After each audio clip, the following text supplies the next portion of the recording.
Big thanks to 2game.com for the free copy of Monster Hunter Wilds for this co-op review. Grab discounted PC keys for Monster Hunter Wilds on 2game.com. Links to this site are in the description and the pinned comment. So to get started, on this co-op review, I'm going to explain all the content you can do in co-op, what co-op features this game has, what the gameplay is like, and then end my review by giving my thoughts. Leave a like and subscribe if you find this helpful. So starting out on Monster Hunter Wilds, you will have a 30-minute tutorial section of the game. Then after that, you are free to group up with up to 4 players online with voice chat, text chat, and crossplay support. Content-wise, you have the main story to complete and several different hunts for monsters with an increasing difficulty the further you get into the game. All of this can be completed with up to 4 friends from start to finish. Grouping together to complete monster hunting quests are pretty straightforward. One person starts the hunt and the other players join after that.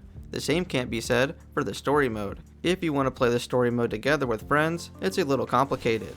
Players will all need to progress the story alone up until their objective says to hunt the monster. At this time, players will need to join up together, defeat the monster, then return back into single player to progress the story mode alone until they get to the next monster, and then again group up with their friends to defeat it. You repeat this process up until you beat the story mode. There is a system put in place that allows your invites to be sent out automatically to your friends when you get to the monster to help make this process easier, but it's still a lot of leaving and joining.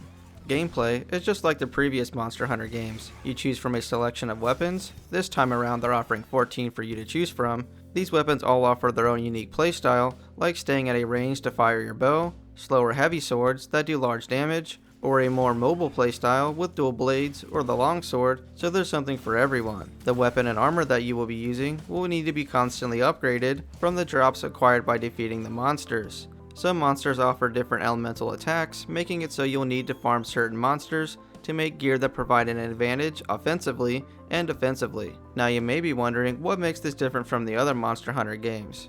And you're right, it's pretty similar. However, this time around, you have more mobility with mounts and your movement, a better variety of enemy types, a new cosmetic system, and monsters have less health, making the experience less grindy. And that's pretty much all that this game has to offer, so from my experience, I'd have to say I found the co-op to be fun, but very disappointing in some areas.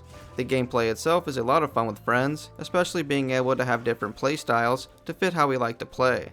Monsters all offered interesting combat, and the environment was very impressive visually. Unfortunately, besides the great gameplay, the co-op mechanics are honestly one of the worst experiences you can have right now. The process of playing together and progressing the story mode is the same for Monster Hunter Worlds that released in 2018, and it's overall just not a new player-friendly system that overcomplicates everything.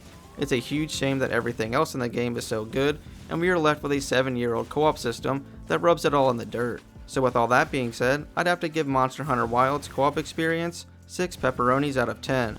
Monster Hunter Wilds is a great addition to the Monster Hunter series, but unfortunately doesn't make any necessary improvements on its co-op mechanics to make it a great user-friendly co-op game. And that'll do it for this review. Comment below if you have any questions, and I will try to help.